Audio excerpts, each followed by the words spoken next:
All right, guys, what's going on? It's Jack, and welcome back to another video. So Activision, as of right now, is banking and breaking all sorts of records. And for those of you guys that don't know, Activision had their quarterly successful sharing meeting or whatnot. They're basically supposed to disclose, I guess, by law, I'm assuming, of exactly what kind of money they've been making, whether it's from microtransactions, game sales, all specific numbers and shit. And it was a while, and I was actually listening to it after work, which is when it went live. I was listening to it on my way to picking up groceries after work for the month, and holy shit, man, these numbers are absolutely insane. And on one hand, I am actually very happy that things are going well, because this could only mean a potentially bright future for the Call of Duty franchise. And as of right now, I'm still with Call of Duty, thanks to the boringness of Modern Warfare and the direction that they took from a design standpoint. I'm in that aspect, I'm hanging on by a thread. If you're talking about just Modern Warfare alone, I'm basically not hanging at all. I've fallen. Think about Cliffhanger, the very beginning scene. That's me. I'm the person that fell, and Sly couldn't save me. But anyway, but at the same time, if you're looking at Call of Duty overall as a franchise, I'm still hanging in there, guys. I'm still hanging in there. And part of me is very happy, like I said, because it only means that the games could get better, or depending on how you look at it, they could get worse. Now, as you guys know, for those of you guys that have been here long enough, you guys know that I'm always going to keep it real with you, and I'm always going to be the person that, even though I know that sometimes I may be negative, I'm not trying to be negative for the sake of being negative. I'm just trying to be a realist. I'm trying to be realistic. I mean, throughout my life and the way and the things that have happened to me in my life and cause and effect and stuff like that, I've always been raised to be aware of all the possibilities and just to be aware of my surroundings. And we're not just talking about martial arts. We're talking about life in general. Kind of like like my dad, rest his soul. He always used to say, "Son, your dick is basically like your signature. You got to know where you put it." So the thing is, when it comes to deciding on whether or not I'm going to fuck a girl, right, I got to think about whether or not she's a crazy bitch and whether or not it's worth having some amazing sex in order to pay the price later on that she's going to be a crazy bitch. So sometimes, man, even the best sex in the world just ain't fucking worth it, man. Stay at home, stroke your shit, and then come to your senses after you're done coming. So, but anyway, going back to the thing here, to the subject, which will relate to what I just talked about. With Call of Duty, it just so happened that the best kind of financial success that Call of Duty has ever received at this point just happens to be when Modern Warfare is in its life cycle. So this could actually mean that we may be paying for even more safe spaces and more doors in future Call of Duty titles. It is possible. It's at least a 50-50 shot, because, well, the next game is going to be the next game and all that kind of stuff. I mean, it only means more skill-based matchmaking, because obviously it's working, because the noobs are getting protected. People that are hacking, on PC at least, are getting away with it. Apparently a lot of people have already been banned, but at the same time, I'm sure there's a lot of people that haven't been banned, and I'm sure there's ways around that shit. So, I mean, as long as the system is not perfect, then there's always going to be ways around pretty much everything. So, some people, again, think of this shit, man. They're going to be like, some people are taking my dad's philosophy when it comes to hacking, man. It's like, okay, if I decide to hack, what's my backup? What's my contingency plan? What if I fuck up? What can I do to kind of get back on this thing and to continue to hack? You know what I mean? I'm sure some people think like that, but the thing is, you got to look at it from this way, folks. On one hand, it's like, yes, the future is bright from a financial standpoint, but at the same time, what is this kind of money going to pay for? Is it going to pay for more open doors? Is it going to be paying for stronger skill-based matchmaking? I mean, what is going on? You know what I mean? So, because a lot of people are buying into it, and I had somebody in my comment section in my latest video. Thank you for the support on my latest video, by the way, the one right before this one. Much appreciated. Somebody in my comment section said that they have no idea why somebody would want to cheat or hack in a game, and I'm kind of paraphrasing. And my answer to that was basically the same reason why people would buy microtransactions. I mean, seriously, like you and me, most people that probably watch my videos, and myself, of course, are very, very likely to not buy microtransactions for whatever reason.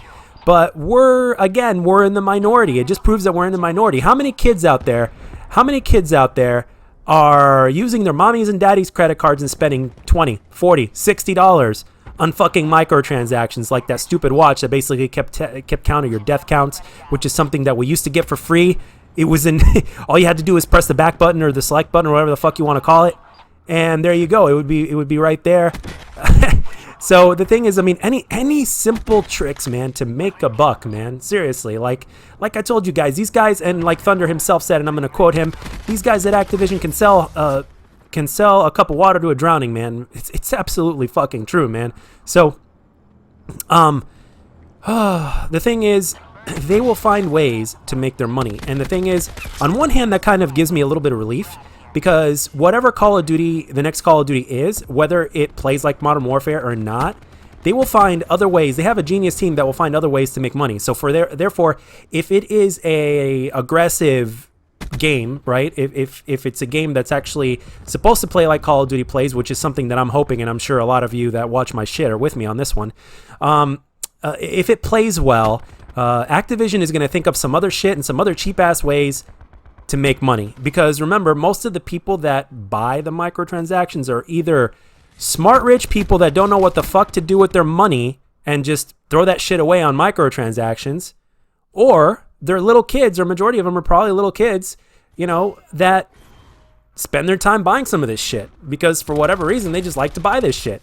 It's kind of like the same reason why you buy action figures or whatnot. It's like action figures, I mean, you know, they're pretty cool if if you're a collector, that's one thing. But other than that, if you're just buying action figures to play with them, it's like, really, what's the point? Unless you're like a little kid. So I'm assuming little kids are the ones that are buying these fucking microtransactions, man. So, I mean, in 3 months, they've made over $1 billion from microtransactions alone. And that is fucking scary. That means that they made a multitude of billions of dollars when you add everything up. Again, I'm not going to go back and look up this shit and everything like that. But long story short, we're talking in the billions of dollars every fucking quarter. And that just goes to show you, man, Call of Duty isn't going anywhere. And the formula itself is not going to change. The only thing I'm going to wonder is, are we going to get doors and safe spaces and strict skill-based matchmaking from now on? Is this what it's going to contribute to? Or is it going to contribute in different ways every year, and they're just going to roll with the punches like it has been done? Because the thing is, this formula, obviously from a financial standpoint, which is pretty much what Activision cares about, right? They have a legal obligation to, from both a greed standpoint and as well as appeasing the shareholders, because they have a legal obligation to appease them, right? So since money is all they care about from every single angle and for every single reason, if the formula isn't broken, don't fix it. I mean, really, do not fix your formula if it isn't broken. And the only way you could tell if a formula is broken or not is by the numbers. If the numbers go up, the formula is not broken at all. If the numbers go down, then your formula is broken. So the numbers are going up, man. The numbers are looking good. So from a financial standpoint, that's great. But at the same time, it could be one of those things that to where, you know, we could be having the perfect chance to fuck the woman of our dreams. And then all of a sudden later on, our dick starts itching. It starts burning all over the place. It's starting to ooze all sorts of different liquids that you've never seen before with all sorts of different funny colors. And the next thing you know, you're like, oh shit, I got the herpes, or I got the chlamydia, or I got, you know, God forbid, HIV and AIDS. And then after that, you find out that you're a simp. But yeah, guys, I mean, seriously, it really is a mixed bag when it comes to this shit, right? I mean, in terms of future DLC and crossplay and all that kind of stuff, it's no secret we're going to continue to get that because obviously the formula works. And Warzone and Battle Royale and free-to-play is another thing that's going to continue to work, so that's great. I just hope that they give us something that's free-to-play that actually works, because quite frankly, if we get nothing but safe spaces, strict skill-based matchmaking, and closed doors and safe spaces and shit in the years to come in Call of Duty, I mean, I'm not gonna lie, fellas, I'm out, and this YouTube channel is gonna pay for it or whatnot, and I'm not gonna be posting anything because you guys want to see Call of Duty, and I'm probably not gonna be playing Call of Duty anymore. I might make a transition over to PC and play faster-paced games like Quake Champions, for instance, which, by the way, is a terrific game, and it died out because, well, fast-paced shooters like that are like the fastest-paced first-person shooters in the world are just not popular anymore. Fast-paced arena shooters just don't seem to be popular anymore because they do have a steeper learning curve. It is a lot harder. There's no camping. It's very fast, and it seems that a lot of people just do not like fast gameplay anymore. Even when it comes to aggressive Call of Duties, a lot of people don't like a even a game such as let's say Black Ops 3, for instance, a lot of people still didn't like that game, even though it was all overall successful. A lot of people still didn't like that game, and one of the reasons was because it was a faster-paced Call of Duty game. By its time, it was the fastest-paced Call of Duty game we ever got. And advanced movement makes for a faster game, and I think that's one of the reasons why a lot of people do not like advanced movement, whether it's in Call of Duty or anything else for that matter. So, and I think that's why a game that's free to play now, such as Quake Champions, has basically died, unfortunately. It's a beautiful game, and you can actually grind the game and actually get your shit, including playing with bots, and you can unlock everything. But again, the game is not popular, and it died off, unfortunately. So it's a shame, man. It's a shame that one specific style of game has to die because most people are not into it. You know, because there's those few people like myself, or those of you like me that are the vast minority, obviously, that like a faster game or a game that promotes movement. But because it's not popular, games like that are not going to be made. So I just pray like the games that I do enjoy playing in terms of Call of Duty or whatever other type of shooter I like to play. I just hope that they don't get plagued by this shit, because everybody's been following Fortnite since Fortnite has become a success, right? It took a year or two for things to come to fruition, but the thing is, a lot of people have been making Battle Royale games. Free to play is bigger than ever, and it's all because of the success of Fortnite.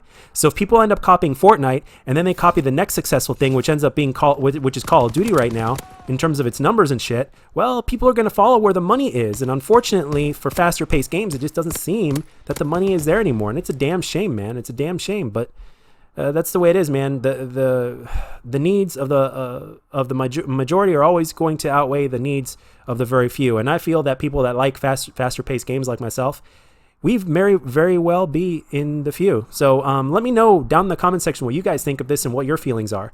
I'm sure if you look up on Charlie Intel or articles, or even watch the Gaming Revolutions podcast, if he has it up as a video or whatnot, or Skizlax's video or something like that, I'm sure you'll know. And I'm sure there's going to be other YouTubers, if not already, that have posted videos about this in even greater detail. I'm not that kind of person. I just kept it to basics and put my opinions into it.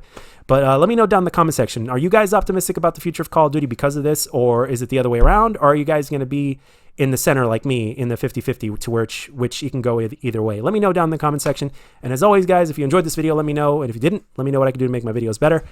And I'll catch you guys on the next one.